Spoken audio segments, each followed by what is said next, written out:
Well, welcome everyone to the Evolving Man podcast. My name is Alan DeMonts, and I'm the founder of the Awakened Man. You know, if you're a father or you're considering being a father, do you have a role model that you can follow? And even if you do, are there things that you would do differently? I'm sure there are. Here's the thing, being a father is the most important role a man's going to play in his life. And my guest today has some tips and strategies for being the best father you can be. But before we get into all that, I want to remind you of our brotherhood, the Band of Brothers. This is our group mentoring program of strong, resilient men who are dedicated not only to their growth, but the growth of their brothers. And while that's a phenomenal program, guys, and we get some great results, if you're really interested in raising the standards as a father, a husband, an entrepreneur, then I encourage you to participate in our Heroes Quest. It's a 90-day mentoring program that's aimed to improve at least one aspect of your life. So where can you find all this information? We can find it at our membership site at the Awakened Man Training Academy at members, that's plural, members.theawakenedman.net. And so now let's get on with today's episode. Today's man knows who he is, where he stands, and what he aspires to become. Solid in his convictions, owner of his destiny, ever evolving into husbands and fathers our wives and children expect and deserve. We are the masters of our life and the leaders of our homes and community. Welcome to the movement. Stay strong, my brother. And as you know, folks, I like to always start off by asking a couple of more questions. So here we go. So what are the traits of fatherhood that you feel are the most critical? And are those traits that your father had or a father figure that you had in your life? You know what, regardless of however you answer that, I suspect being a father is something many men, while being really excited about, are probably scared shitless. And there's no owner's manual for being dad, right? There just isn't. And then again, now that I say that, I think there just might be. And today my guest is Tim Dunn, and he's going to pass along his wisdom for raising boys and girls, twins and singles, toddlers, and teenagers, and just about anything else you need to know about being a dad. So let me just do a little bit more introductions. Tim is the author of Dad on Purpose and the founder of Dadathlon, a community dedicated to helping fathers achieve balance, strength across all aspects of fatherhood. Welcome to the podcast, Tim. Thanks, Alan. It's a pleasure to be here. Appreciate it. Right on. Geez, I was really excited when I came across your page and your information. And so tell us a little bit about what this Dadathlon's all about.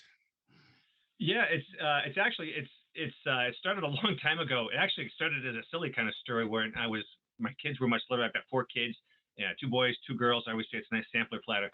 And it started when I thought, God, it would be great if there was some sort of like competition where one event is, putting the pack and play together. And then the other one is, putting the car seat in. Another one is doing your daughter's pigtails, just super diverse muscle groups of dadness.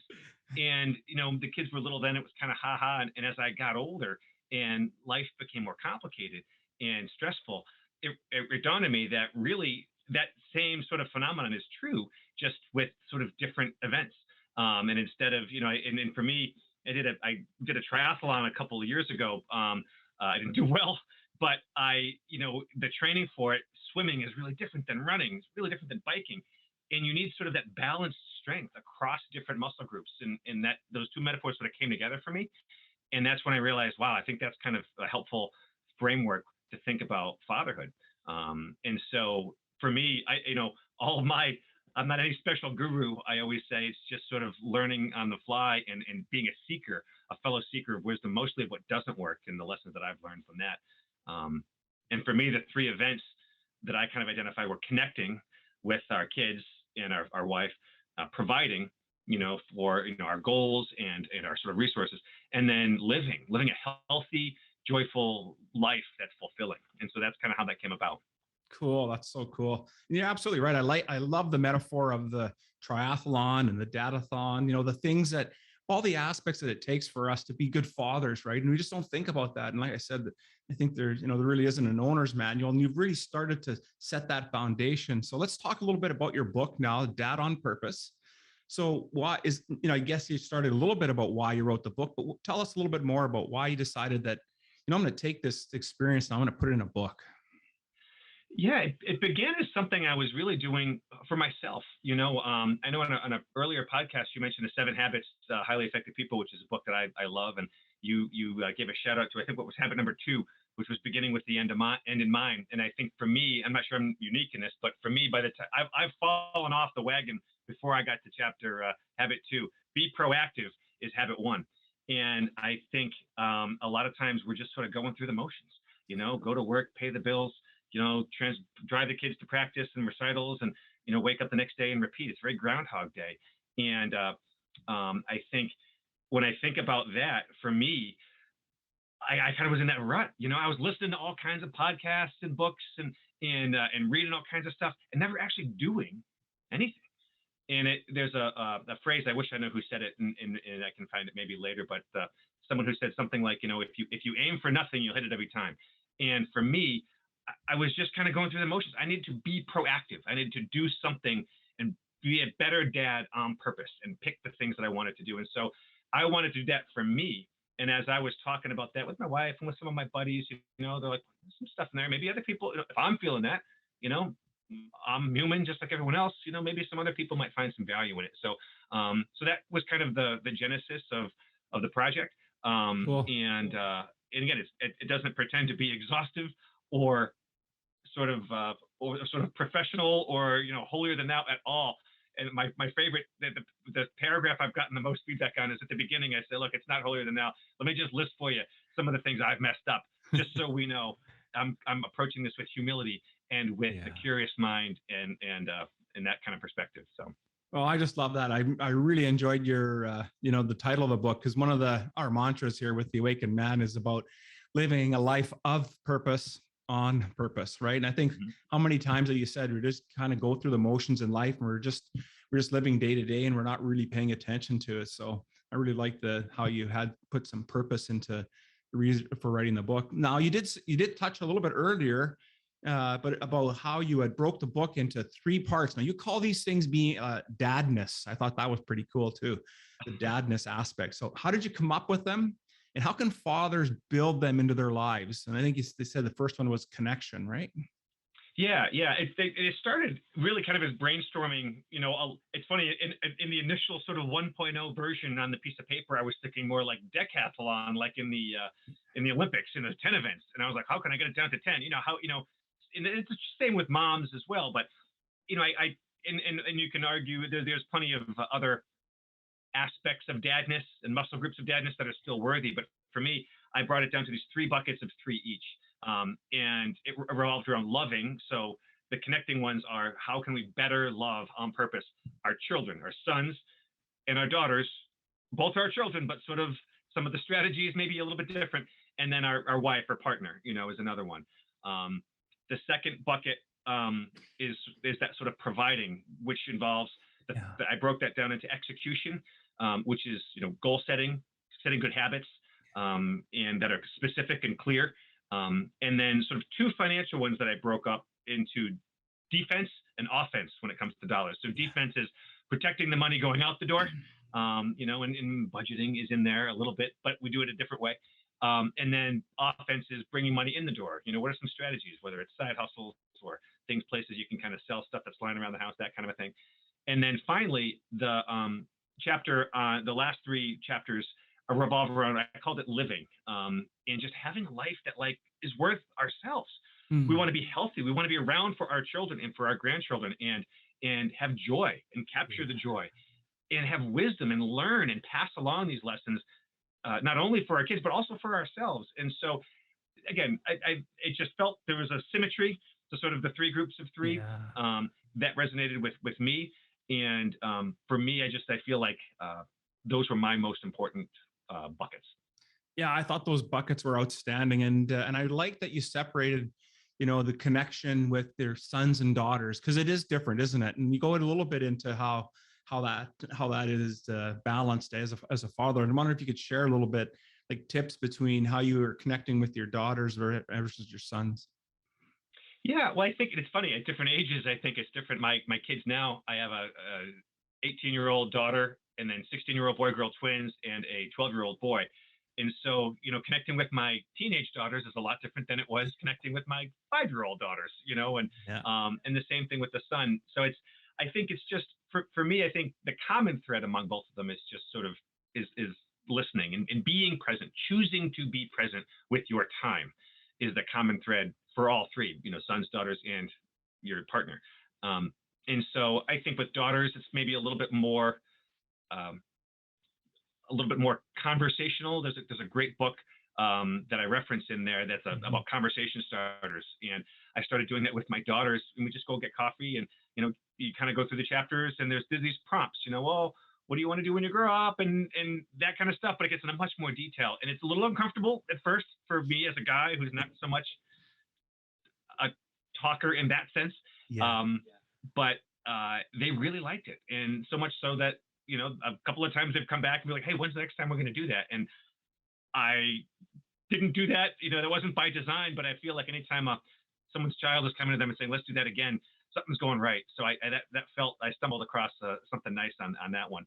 And then with the boys, there's a little bit of that, but I think it's just more sort of, active time, and let's kind of go do stuff. And it's both of the chapters are set up the same way, with sort of how we want to, do things together, books we can read, things we can watch, things we can play, how we can write to them. So both chapters are set up sort of similarly in terms of the structure, how exactly those manifest. Just specifically, I try to have the book be as useful as possible. Not a lot of theory, but like, hey, do this, watch this, check this out. Like, I wanted them to be punchy, specific ideas that you can do on a Thursday with your daughter or son, so. Yeah, that's what I really liked about reading going through the book there and seeing that everything was very practical. Like, it was obvious that this is something that while you reference some books and to help guys get an understanding of how to get started, everything was real life experience for you. These are things that you actually have done and have worked. And I think that's what's so cool about it. And the other thing that comes to mind in listening to you talk about the book and skimming through it is knowing that, like, you really set the foundation for what your sons and your daughters, like, as a role model of what it means to be a man. And I think that's so important for our children today. And I'm a father. My kids are 25 and 29, or 26 and 30, I guess now. And so they're a little bit older, right, and living their own lives. And this is some of the stuff that I wish I would have done when they were at that age, right? And you're already modeling this behavior, right? So it's such a great presence. Yeah, and well, first off, I don't pretend to be the guy who's always modeling excellent behavior. I do my best, but that's actually the thing too that I make the comment, is that they're watching us both times. They don't shut their ears and eyes off when we screw up. In fact, they're probably watching us harder then. And so I discussed this. I think I maybe discussed this in the chapter about connecting with mom. Is that, like, when we mess up, it's important for us to acknowledge that right and do that right. I always think back to I don't know if these commercials ran in Canada, because I think you're in Edmonton, is it? Winnipeg. Winnipeg. I'm sorry. That's all good. And there were commercials in the 80s down in the U.S. where the guy comes into the room and he says he's got a thing of drugs, and he shows it to his son and he says, "Where did you learn to do this?" And there's this awkward pause, and the son says, "You, Dad, I learned it from watching you." And the big tagline is, parents who do drugs have children who do drugs. And I think the takeaway from that sort of cheesy public service announcement circa 1986 is that parents who do anything have children who do that.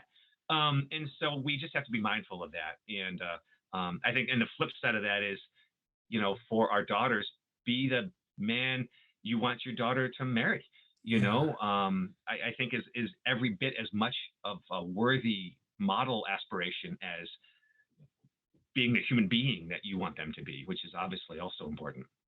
Absolutely, right. And that is just so powerful. And I like that you touched on the mom chapter as well, because I really like the bits and pieces in there. I think it was in the mom chapter where you talk about, having a house that's like a business partnership, right? And that we're equals, and how things are divided, and how you connect, and how you connect as a couple, I think is also important for our children to see. How does dad react to mom? How does dad treat mom? And vice versa, right? And I think you had some really practical stuff in there as well, in that chapter as well. Yeah, yeah. And I think for me, speaking from, and again, I can only really speak from my experience, but when I've spoken to other people about it, I've gotten some amens, like, oh, it's kind of like my experience. Well, like, I think it's real easy for dads. This is kind of related to the proactive comment to kind of just sort of punts or kind of look away. Mom handles a lot of the kind of all that kind of stuff. And I think that was in that chapter at the beginning of the chapter where we had the little parable of the business partner. And then, someone offers you or your wife $10,000 to answer one question about your family, and they take $10,000 away from you if you get it wrong. Who do you decide should answer the question, and who does she decide should answer the question? And you probably will both pick the same person.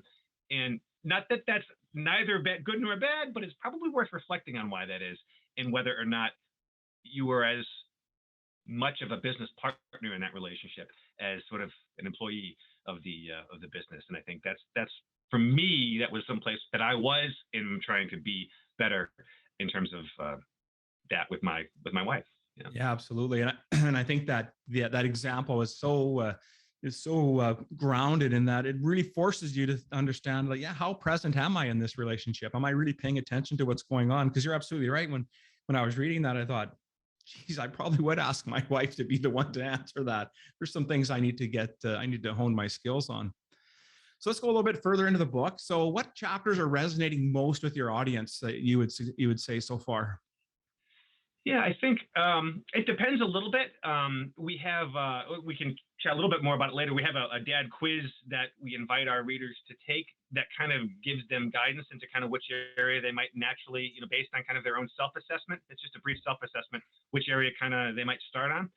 We can talk a little bit more about that in a little bit if you'd like. But in terms of the chapter, I think that I've been speaking about the most has been the one on execution, which is chapter, I think, 5. It's the first chapter of the providing section.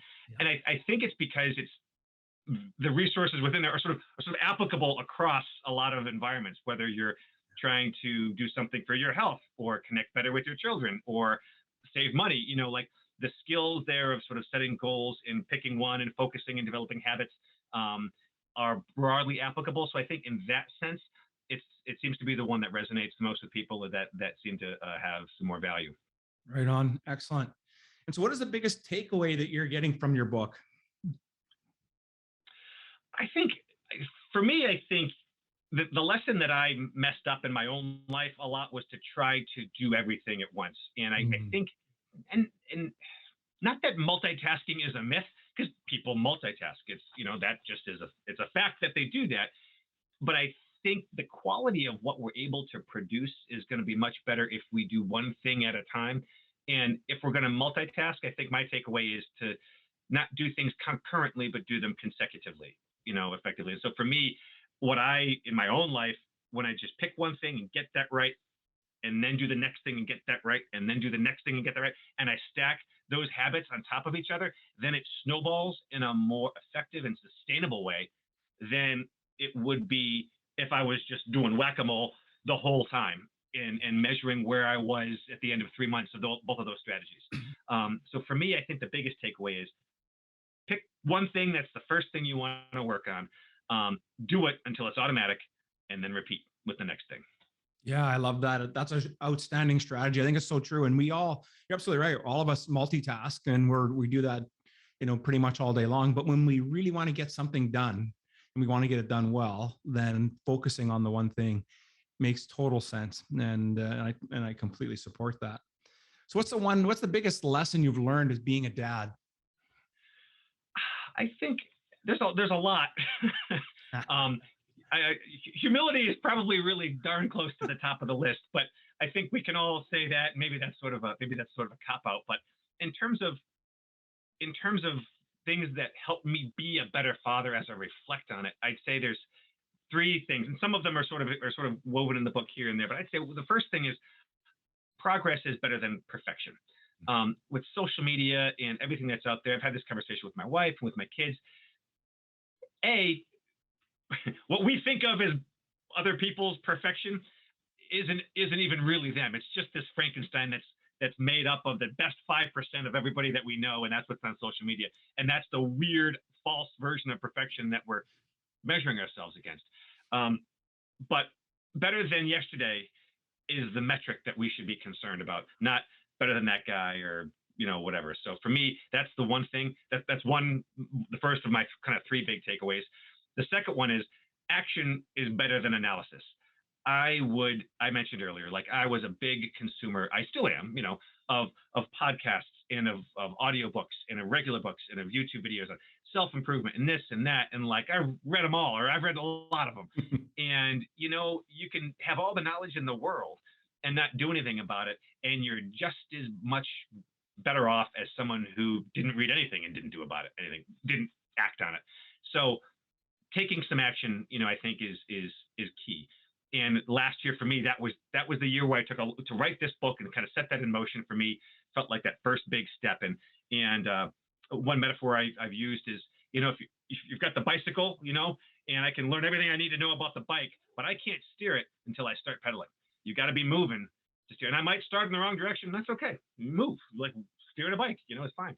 Yeah. And then the final thing is small is bigger than big, which sounds weird. I get it. But getting a cadence of small things in the can when it comes to building habits, for me, like exercising, just say I'm going to run 5 minutes a day. I can do 5 minutes a day every day and not have to worry about fitting it in and taking a shower and I've got to call in a dentist appointment. 5 minutes. And then I can string that consistency together and then it kind of bakes that habit in. And most days I'll probably end up doing 20 anyway. Yeah. But on those days that I have 5, I've built that habit in. So those are the three things that I think I've learned most from being a dad. And the bonus round is that we touched on this as well, is that whether we're doing those 3 things right or we're screwing up, they are watching, and they're watching for good and for ill. And we owe it to them to give them the best version of ourselves and to own it when we can't, and to learn from it and to learn in front of them. Absolutely. Well, you're giving that vulnerability, right? Allowing yourself to fail and not trying to be perfect. And I love that, progress over perfection. It's a great mantra to have. Love that for sure. So what advice do you have for that overwhelmed dad who just doesn't know where to begin? Yeah, for me, I would just say, just breathe for a minute. There's so much going on. There's so much stress and so much stimuli in the world. And these last couple of years have not helped improve that much. And I think just pause and breathe and take a second and then realize that you don't have to do it all at once. And a little bit like progress is greater than perfection, but just like, pick one thing and move forward on that and make progress on that. And for me, a lot of the most common thing, the first thing that I think of, and the most common thing that I've heard in feedback from other dads is one of the things that they struggle with most is the balance. And when you're out of balance, when there's multiple variables, you want to fix them all. But really the best way is to fix the one that's most out of whack first. Focus on that. Yeah, do whatever you need to maintain these. Bring this back into whack. I'm not sure that's an expression, but bring this thing into whack, and then kind of see where you are. Pause and take another look around. Like, do I have to still work on this? No, this is good. What's my next most out of whack thing? Work on that. And so I think slow down and assess is probably the best piece of advice I give. And then just do the one thing I think of. I think it's City Slickers, where Jack Palance is the old cowboy who Billy Crystal can't quite get to. Is what's the secret of life? One thing. Yeah. So it's sort of a modified version of that. I think maybe he was his version, his interpretation might be a little bit different. Yeah, no, what a great man Palance was. That's for sure. Yeah. So what's beyond the book? Are you planning any more books? Are there resources? Like what's the next phase now for Dad on Purpose? Yeah. So honestly, for me, the biggest thing is I want to kind of continue to build and grow the community, either on Facebook or on Twitter. We have the website, Dadathlon.com, which is Dadathlon. And ideally what I'd like to do, I've got a few ideas kind of floating around my head in terms of, the next thing could be Houseathlon, like how to manage the house, or college, social media, something for mom. There's a lot of options, but what I'd like to do is, of course, focus on one. But what I want to get feedback from people. What is the thing that they struggle with the most? And so when I have signups on my website to get a newsletter, an optional question is, what's the biggest thing, for you? Is it balance? Is it health? Is it college? Is it, I want to really find out from dads what it is that they're struggling with and learn together with them. And then build a community where we can kind of support each other and provide resources that are valuable to them in that regard. And not big giant tomes, but like quick hit things that you can use on Tuesday and then on Saturday and then next week. That's sort of because, again, we're all busy. I don't have time to read a giant, huge book, which is one of the reasons that we started with the Dad Quiz. This book, it's not, this book isn't huge. It's got 11 chapters, 3 chapters of 3 of sort of the meat of the content. But for people who are busy, the Dad Quiz is a great way. So if you go to dadathlon.com/dadquiz, actually, I think maybe you can take the quiz there, but I think I was going to have a special offer for your audience as well to take it. Let's get into it. Okay. So what I think I might do instead, so dadathlon.com/dadquiz is available, but for the special people on the Evolving Man podcast, I'm going to create a page called dadathlon.com/evolvingman. Yeah. And on that page, you can take the Dad Quiz there, and then also you'll get some free bonuses. I thought maybe what I could do is provide free copy of chapters 1 through 3 of the book for people to kind of take a look, and if it's for them, great. Another thing that you would get would be I don't know if this has ever happened with you guys, but when it's movie night and we're trying to watch a movie that's good for the kids, we can never come up with an idea that's a good movie. So we spend 20 minutes figuring that out. So I put together a list of over 200 movies, and they're sorted by genre, by age, by gender, by category. Is it action or cartoon? Is it a Disney movie? Is it a deep cut? And there's over 200 of them there. That it's just kind of a menu that makes it easier to kind of wean it down rather than scrolling through a million best family movie websites that you've probably done 100 times. And then finally, that would that would put you on our newsletter list where we send out. It's not over the top. We probably average once a week. We do sort of a medium-sized one, and then a few nuggets during the week. Again, similar kind of things that we're trying to deliver to people. Nice. And then also on the Dad Quiz, I don't think I rounded that around. It's a 3 to 4 minute quiz of maybe 20, 25 questions that are, occasionally, rarely, sometimes never, those sorts of questions. Cool. And you'd get customized results based on what you say is the situation in your life. It'll give you some guidance in terms of which area, which muscle group, which dad muscle group should you focus on first? And then maybe, hey, start with that chapter in the book if you get the book. So. Cool. Well, Tim, thank you so much for spending time with me today. We unpacked quite a bit, and hopefully we're able to shed some light on what fatherhood's all about and being a dad on purpose. And so thanks for sharing that. I'll put all this information in the show notes when we get to publish this podcast. So it's dadathlon.com/ and then I'll have Evolving Man and other stuff. I'll have that in there. So grateful that you were able to spend time with me today. You're doing some great work, Tim, and really appreciated having you on the podcast. Thanks so much, Alan. I really appreciated being here, and it's nice to chat with you. Thank you. Right on. Thank you for listening to the Evolving Man podcast. Are you ready to own your destiny? To become more the man you are destined to be? Join the brotherhood that is The Awakened Man at theawakenedman.net and start forging a new destiny today.